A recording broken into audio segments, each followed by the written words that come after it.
മുബഷീർ ഇ.ടി. മുഹമ്മദ് ബഷീർ ഉൾപ്പെടെയുള്ള നേതാക്കൾ, അതായത് ലീഗ് നേതാക്കൾ ഉയർത്തുന്ന ഒരു കാര്യമുണ്ട്. പി.വി. അൻവർ ഉന്നയിച്ച വിഷയങ്ങൾ അതേറെ പ്രധാനമാണ്.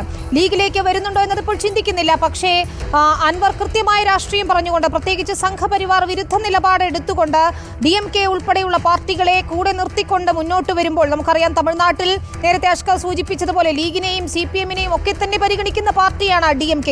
അപ്പോൾ ഒരു വിശാലാർത്ഥത്തിൽ ഇന്ത്യ മുന്നണി എന്ന അർത്ഥത്തിൽ തന്നെ പി.വി. അൻവർ ഒരു പാർട്ടിയുമായി എത്തുമ്പോൾ, DMK-യുമായി കക്ഷി ചേർന്നുകൊണ്ടെത്തുമ്പോൾ മലബാർ രാഷ്ട്രീയത്തിൽ അതെങ്ങനെ പ്രതിഫലിക്കുമെന്നൊരു ചോദ്യമുണ്ട്. പ്രത്യേകിച്ച് മുഖ്യമന്ത്രിയുടെ നിലപാടുകളെ, മലപ്പുറം പരാമർശങ്ങളെ ഒക്കെ തള്ളിക്കൊണ്ട് കാന്തപുരം വിഭാഗം ഉൾപ്പെടെ രംഗത്തെത്തുന്നത് നമ്മൾ കണ്ടതാണ്. മുഖ്യമന്ത്രിക്കും CPM-നും മൃദു ഹിന്ദുത്വ ലൈനാണ് എന്നുകൂടി ന്യൂനപക്ഷ വിഭാഗത്തിൽപ്പെട്ട ആളുകൾ, പാർട്ടികൾ, കക്ഷികളൊക്കെ തന്നെ നിലപാടെടുക്കുമ്പോൾ എന്തായിരിക്കും അൻവറിന്റെ നീക്കം മലബാറിൽ സ്വാധീനം ചെലുത്തുക എന്നൊരു ചോദ്യമുണ്ട്.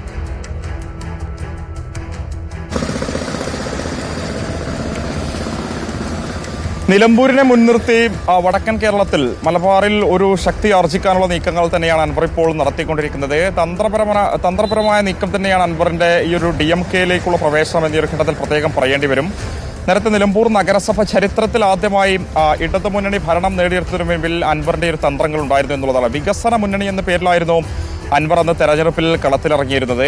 ആ നിലയിൽ അദ്ദേഹം മുൻനിർത്തിയ ചില ആശയങ്ങളുണ്ടായിരുന്നു, മുന്നോട്ട് വെച്ച ചില ആശയങ്ങൾ. രാഷ്ട്രീയ പാർട്ടിയുടെ പ്രത്യയശാസ്ത്രങ്ങൾക്കപ്പുറത്തെ അവിടെയുള്ള ജനങ്ങളെ ബാധിക്കുന്ന അടിസ്ഥാന വിഷയങ്ങൾ, അവിടെയുള്ള ജനങ്ങളെ ബാധിക്കുന്ന വന്യമൃഗശല്യം പോലെയുള്ള വിഷയങ്ങൾ ഉയർത്തിക്കാട്ടിയായിരുന്നു അൻവർ തെരഞ്ഞെടുപ്പിനെ നേരിട്ടിരുന്നത്. സ്വാഭാവികമായും അത് വലിയ വിജയമായി മാറി എന്നുള്ളതാണ്.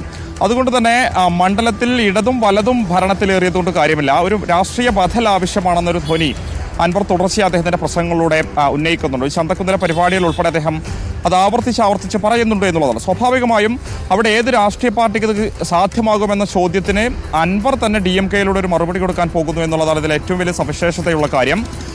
കൂടാതെ നാളത്തെ അദ്ദേഹത്തിന്റെ രാഷ്ട്രീയ പാർട്ടിയുടെ പ്രഖ്യാപനത്തിന് മുൻപ് വലിയൊരു സസ്പെൻസ് നിലനിർത്താനുള്ള ഒരു വാർത്തയായി കൂടി ഇത് മാറി എന്നുള്ളതാണ് ഇതിൽ ഏറ്റവും പ്രധാനപ്പെട്ട മറ്റൊരു കാര്യം എന്നുള്ളത്. കാരണം അൻവർ ഇതുവരെ ഇത് ഔദ്യോഗികമായി സ്ഥിരീകരിച്ചിട്ടില്ല. DMK-യിലേക്ക് പ്രവേശിക്കുമോ എന്നുള്ള കാര്യത്തിൽ, അല്ലെങ്കിൽ DMK പാർട്ടിയുമായി ഒരു അലയൻസ് ഉണ്ടാക്കുമെന്ന കാര്യത്തിലൊന്നും ഇപ്പോഴും ഒരു ഔദ്യോഗിക സ്ഥിരീകരണം നടത്തിയിട്ടില്ല. നാളത്തെ പരിപാടിയിൽ 1 ലക്ഷത്തിലധികം ആളുകൾ മഞ്ചേരിയിലേക്ക് എത്തുമെന്നുള്ളതാണ് അൻവറിന്റെ അവകാശവാദം. എവിടെ നിന്ന് ഈ 1 ലക്ഷത്തിലധികം ആളുകൾ വരുമെന്ന ചോദ്യത്തിനൊന്നും തന്നെ അദ്ദേഹം കൃത്യമായ മറുപടി പറയുന്നില്ല. അപ്പോൾ സ്വാഭാവികമായും ഇത്തരമൊരു രാഷ്ട്രീയ സസ്പെൻസ് അവിടെ നിലനിർത്തുമ്പോൾ ഇത് അറിയുന്നതിന് വേണ്ടി നിരവധി ആളുകൾ നാളെ അങ്ങോട്ടേക്ക് എത്തുമെന്നൊരു രാഷ്ട്രീയ തന്ത്രം ഇതിന് പിന്നിലുണ്ട് എന്ന് കൂടി നമ്മൾ പ്രത്യേകം മനസ്സിലാക്കേണ്ടതുണ്ട്. എന്തായാലും അദ്ദേഹത്തിന്റെ ഒരു പുതിയ രാഷ്ട്രീയ പ്രവേശനം എത്രത്തോളം നിലമ്പൂർ നിയോജക മണ്ഡലത്തിലാണ് പയറ്റാൻ പോകുന്നതെങ്കിൽ എത്രത്തോളം വിജയിക്കുമെന്ന കാര്യത്തിലൊക്കെ തന്നെ വരും ദിവസങ്ങളിൽ കൂടുതൽ ചർച്ചകൾ ആവശ്യമായി വരും. ആ രീതിയിലുള്ള ചർച്ചകൾ ഇപ്പോൾ തന്നെ ആരംഭിച്ചു എന്നുള്ളതാണ്. ഇതിൽ ഏറ്റവും പ്രധാനപ്പെട്ട കാര്യം മനസ്സിലാക്കേണ്ടത്, മലപ്പുറം ജില്ലയുടെ മലയോര മേഖലയാണ് നിലമ്പൂർ എന്ന് പറയുന്നത്. അവിടെ ഏറ്റവും വലിയൊരു പ്രശ്നമായി നിലനിൽക്കുന്നത് വന്യമൃഗശല്യം തന്നെയാണ്.